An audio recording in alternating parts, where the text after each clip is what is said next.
All right. Hello, everyone. Thank you so much for joining us tonight. I'm so excited to introduce our second Young Wave Makers of this year. And it's also one of our second interns of this year, Aliya. So we're so excited to hear from her. But first, let me just take a moment to introduce you to Cape Perpetua Collaborative and a little bit about what's going on with us. And um, I am Ava Paloma. I am our assistant coordinator for our assistant program coordinator, and I primarily work with our young wave makers like Aliya today. Um, but first, I would love to take just a few moments to celebrate the Sumerian area, the Cape Perpetua area, and tell you about our collaborative and what we do. So we work in the Cape Perpetua area, generally speaking, from Yachats to Florence. The Cape Perpetua area encompasses Oregon's largest marine reserve, which is a fully protected marine protection area, and two neighboring NPAs, as well as bird protection areas. And we also work in the beautiful Suislav National Forest, as all of our programs are designed to showcase the interconnectedness of land and sea, as shown in our logos too, which are very cool and comfy. Um, we offer some amazing programs that we all encourage you to participate in. So we host a lot of citizen science opportunities like sea star monitoring and marine debris surveys and bioblitzes, such as our fungi bioblitzes, and our seabird colony monitoring. We also offer in-the-field learning opportunities like our tide pool tours in the summer and our annual Land Sea Symposium. But we couldn't do any of this without our amazing volunteers, such as our Marine Reserve ambassadors who table at Smelt Sands every weekend in the summer. And definitely thanks to our interns as well this year, Aliya and our other interns were able to volunteer at table at the Smelt Sand State Park as well, which was a huge help and really fun to have both of our volunteers and our interns talking with everybody this year. So there are tons of ways for everyone to be involved. Some of our volunteers help plan and organize events, so please definitely reach out if you would like to be involved in any way. There are many, many ways to support us. One of them being purchasing a t-shirt like the one I'm wearing right now. We also have a donate button on our website that accepts donations. And I'd specifically like to thank just small donors because Young Wave Makers is actually 100% funded by small dollar donations. So things like t-shirt purchases or just simply putting money in a jar when you see us tabling, that is actually entirely what makes this possible. So thank you so much if you have done that. Other than that, you can connect with us on our website or Facebook. They are always updated with all of our new events, and you'll also be able to find Grace's recorded version of her Young Wave Makers seminar on our website, Aliya's when it comes out, and then you can also nominate a Young Wave Maker speaker. So if you know someone who would be good at this, we'd love to hear from them and hear from you, and you can do that on our website. But now we would love to hear from Aliya. So again, Aliya was one of our interns this summer, so I'm really excited to introduce her, and I will let her introduce herself. And yeah, I will stop sharing my screen and allow her to come forward and do that now. So thank you so much, Aliya.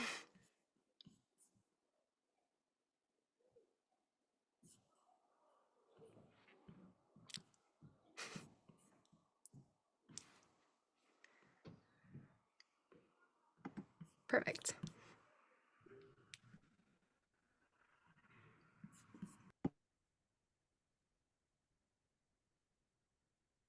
Um,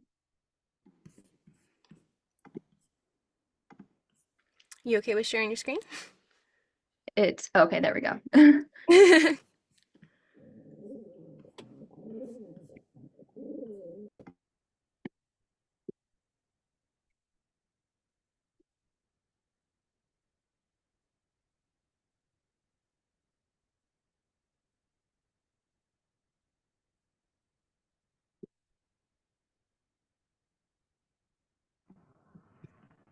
No worries. Zoom is the worst, and it also auto updated, and it gave me 10 different options that I haven't seen before today. So is there anything on my end I can do? Um, oh, there we go. Perfect. Yeah. Um, can you see it? Mhm. Okay, perfect. Yeah. Perfect. Um, Hello everyone. Thank you for coming to my presentation. Today I will be talking about comparing the biodiversity and abundance of species in a marine reserve and a non-marine reserve. Um, shoot.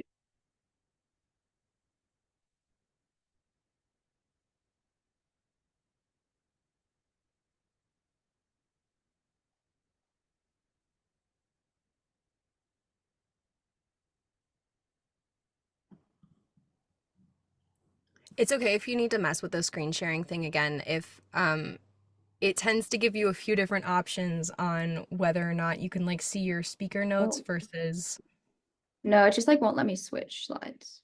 oh, Oh, wait, okay, never mind. you might just have to click through it. It was giving me the same issue with Canva. Yeah, okay. So, start off with a little bit about me is I grew up on the Oregon coast in Newport, and I was a volunteer at the Oregon Coast Aquarium all throughout high school, which is really what started my love for the ocean and all the creatures that live there. Currently, I go to Carleton College in Minnesota, kind of exploring a different part of the country, and I'm a junior math major and Spanish minor and a varsity cross country and track athlete here. I am interested in pursuing a career in biostatistics, kind of combining my and love of the ocean and science and also math applications as well. And this project that I worked on this summer was able to combine Cape Perpetua's Collaborative's goal of demonstrating the importance of a marine reserve and my interest in the ocean and conducting research as well, which was really cool. So overall, what I was looking at this summer was how does the biodiversity and abundance of species differ in the tide pools in the Cape Perpetua Marine Reserve compared to the tide pools in the non-marine reserve of Seal Rock during the month of July.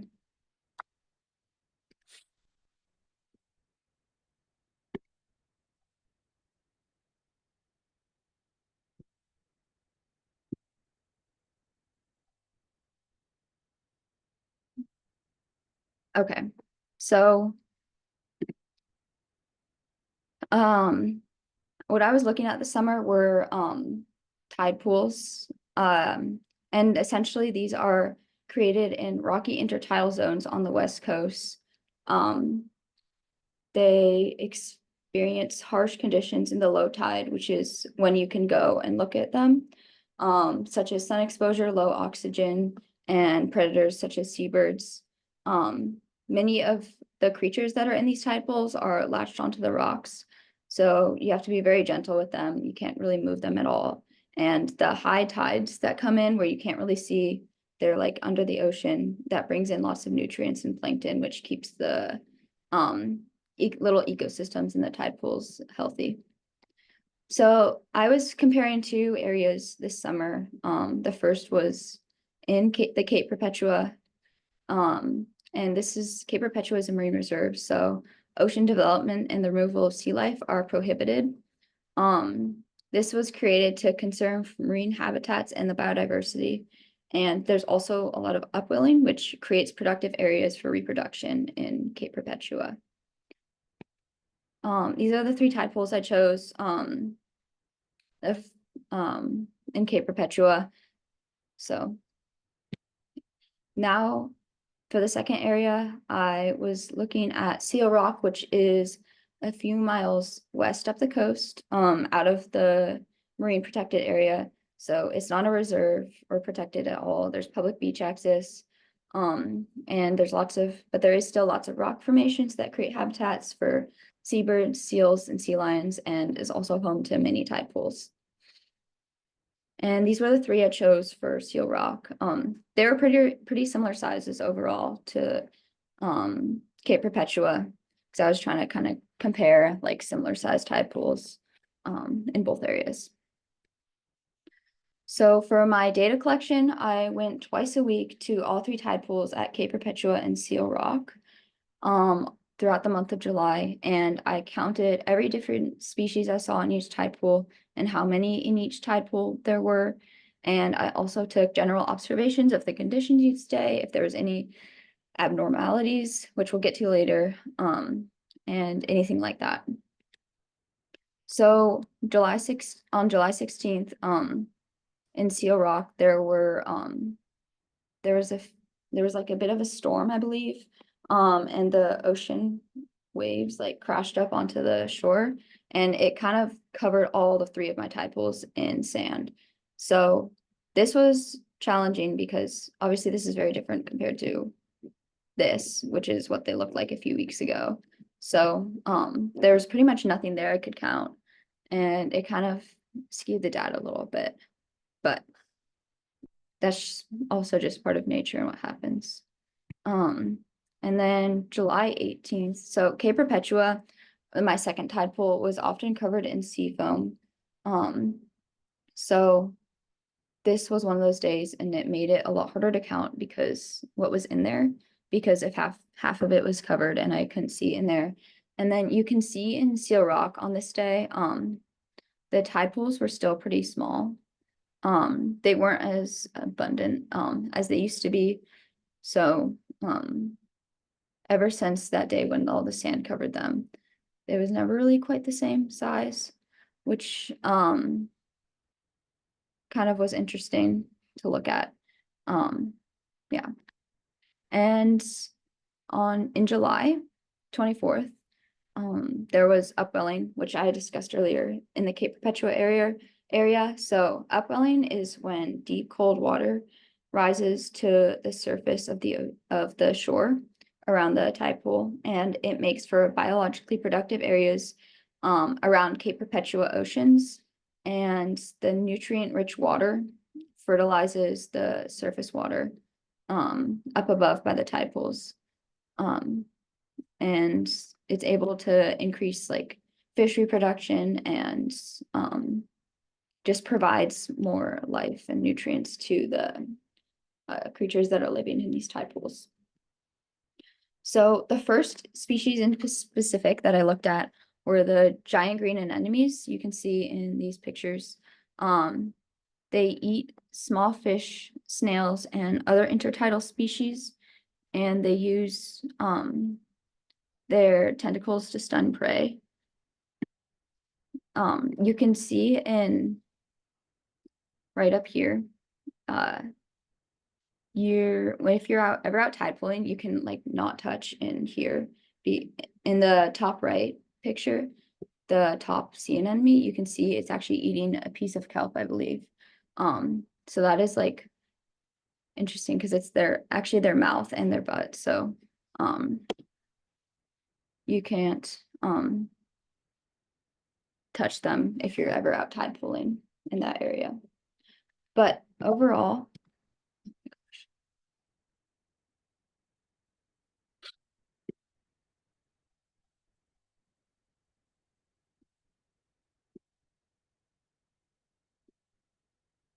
okay, so overall, this was what I observed for the sea anemones in Seal Rock and Cape Perpetua. For the giant green anemones, you can see that there's pretty distinct difference between each of them. There was never really any overlap in the amounts that were in each tide pool. And the p-value for this was pretty low, so this means this data was significant. And this, you can see right here, July 16th was the day that the sand was washed all over the tide pool, so I wasn't able to get any data that day. And then these were the predicted values that I calculated if I had continued collecting data throughout the month of August as well. The p-value was much bigger in this, so it was very significant, but this wasn't data I collected, so it's hard to know for sure. And you can see that overall it's increasing, but Cape Perpetua still has many more green anemones. Next, I looked at the aggregating anemones, which are smaller than the green ones. They are often closed up at low tide, and as you can kind of see in this photo, you can only see a little bit of the pink tentacles on the inside, and they clone, so they are often in packed groups. So there's like a bunch of small ones all together at once in the tide pools. And you have to look pretty closely to see them, but they are there. And this is what I observed in Cape Perpetua and Seal Rock. There was a lot more of a difference in these. It kind of varied throughout the months, where there was more in Cape Perpetua or Seal Rock. And so you couldn't really get any data from this since there was so much variance. And then this is predicted. It does kind of look like towards the end of the graph that the anemones in Cape Perpetua might be a little more, but it's hard to tell. So next I looked at mussels, mostly California mussels, but there were a lot of bay mussels in the third tide pool I looked at in Cape Perpetua. So what's cool about mussels is they produce a liquid adhesive, which seawater solidifies, which is how they can stick onto the rocks. And many creatures like barnacles attach to them. And there's also often creatures between them and under them. You can see in this photo, there's like a crab claws poking out. And I think there's also a turban snail, but yeah, there's a lot of animals that are inside them as well, which is cool. They're home to lots of things. There was pretty significantly more mussels in Cape Perpetua compared to Seal Rock. The p-value is pretty high, or pretty low, I mean, which means it was significant. Yeah, not much overlap. And then same with predicted. It does go down a little bit. So they even out, but the p-value is still low, so it's still significant. Next, I looked at tide pool sculpins. They're a little hard to see, but they rest on the seafloor with their pectoral fins spread out and sometimes get eaten by the giant green anemones, but mostly are prey to the larger fish at high tide and birds. So their pattern really blends them into the sand to protect them. There was a lot of variance for these. Cape Perpetua, there was a lot on July 9th, but overall, besides that, it was pretty similar. And then same here, there was a little more predicted in Cape Perpetua compared to Seal Rock, but not by a lot. Next I looked at crabs. So there were 3 types that I looked at, rock, hermit, and shore, and I combined them all into one because there wasn't really enough of each to make their own category. But there were rock, hermit, and shore in both Cape Perpetua and Seal Rock. And a fun fact about each of them is male rock crabs mate by crab tapping. So they tap their claws in a rhythmic beat to attract mates. And hermit crabs switch shells as they grow. And shore crabs are able to hold in water, so they can actually leave the tide pool. So if you ever see a smaller crab out on the beach, that's probably them. And for these, there was a little bit more in Seal Rock at times than Cape Perpetua. But very back and forth. It's not as significant. The p-value isn't significant, so hard to tell. The predicted does show there would be more at Cape Perpetua, and the data is significant. So next, I was looking at turban snails, and their shells grow with the snails, which is interesting. And this creates little rings around the door opening, which you can kind of see in this photo. Other creatures live in the shell after it dies as well, so they provide home to many other animals as well. There were a few more turban snails in Cape Perpetua, but there was not many, so the p-value was not significant. And same with the predicted. It's very back and forth, and actually at the end, Seal Rock is predicted to have more by the end of August. Next, I looked at dog whelk, which is very common on the Oregon coast.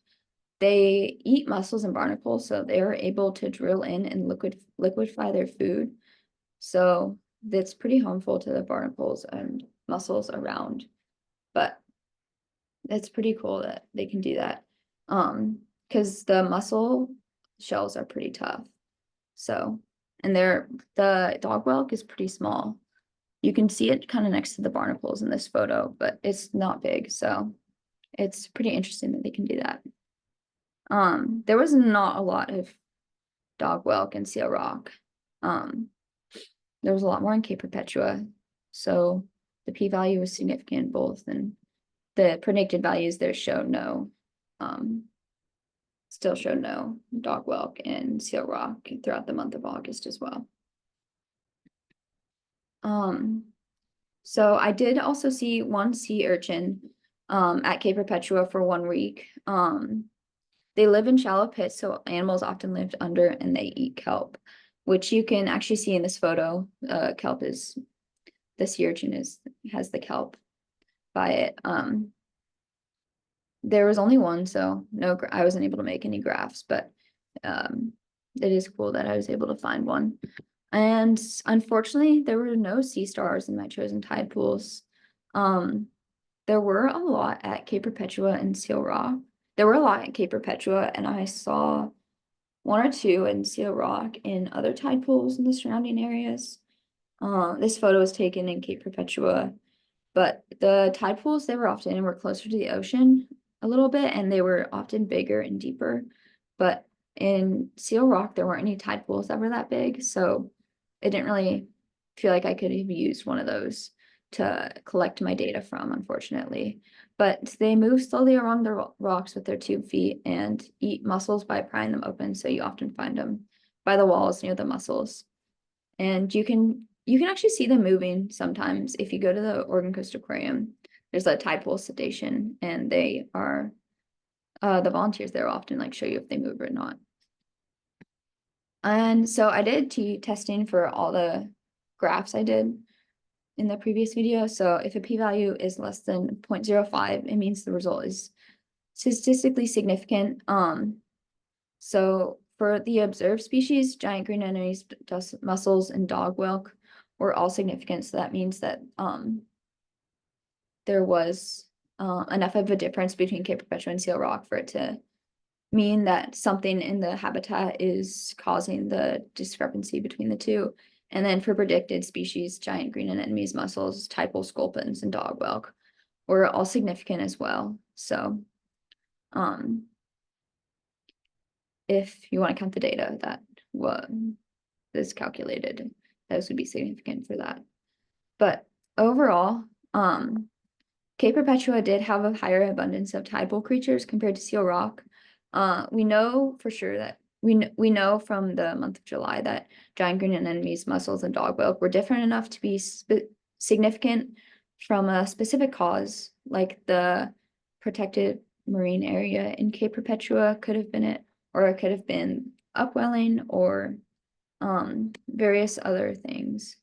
Not really sure, but there was enough of a difference between those. The biodiversity was pretty similar, along with, aside from the one sea urchin I did see in Cape Perpetua.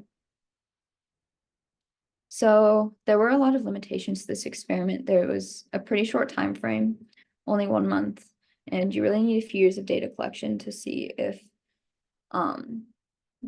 maybe there was just some random weather patterns in the month of July that happened, but if over a few years you could really see a pattern forming between Cape Perpetua and Seal Rock biodiversity. And the shifting tide pools in Seal Rock did make it challenging to accommodate that information into my data collection, because there was no tide pools that day pretty much, so I wasn't able to count if there was anything because they just weren't there. And then also the seam foam in Cape Perpetua, some of the days it was covering half of the tide pool. I couldn't really see past it, so also probably missed a few things on those days. So one cool thing that the Cape Perpetua Collaborative also does is called bio blitzes. they use the app iNaturalist, and anyone can document the species they observe, both on land and at sea, to build a comprehensive database of the species and distribution in the Cape Perpetua area. And this is really helpful for projects like these, where you're looking at biodiversity and abundance of species in Cape Perpetua area and comparing it to a different area. So, and those are my sources.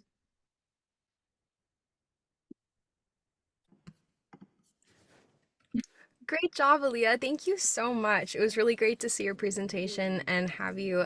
It was really fun to have everybody do different projects and just like go with their interests for um, all of our different interns. We made all of our interns do our Young Waymakers seminars this year. So it's really fun to see everybody's specific interests and what you picked. So it'll be really especially fun to see what you do next year if you come back. That would be really nice. So thank you again so much for joining us. Everyone, if you have any questions in the comment, if you have any questions, please feel free to comment right now or use like the Q&A, raise your hand, anything like that. But if not, I would definitely recommend that you look on our website to see when these are uploaded onto YouTube and check for more Young Wave Makers in the future.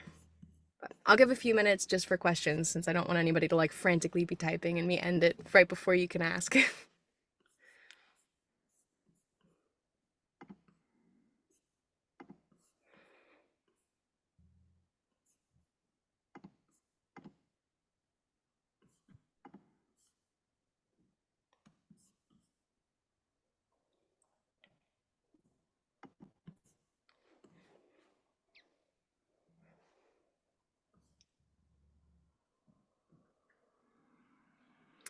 Okay, you've got one question from Sandy Wolf saying, how did you choose your tide pools to ensure similarity so that the only difference was location in protected / non-protected areas? Yeah, so I was looking at, I chose pretty similar sizes for the tide pools and what looked like overall like similar growth of species as well. Hold up. Mhm. I'm trying to go back to the pictures, but okay.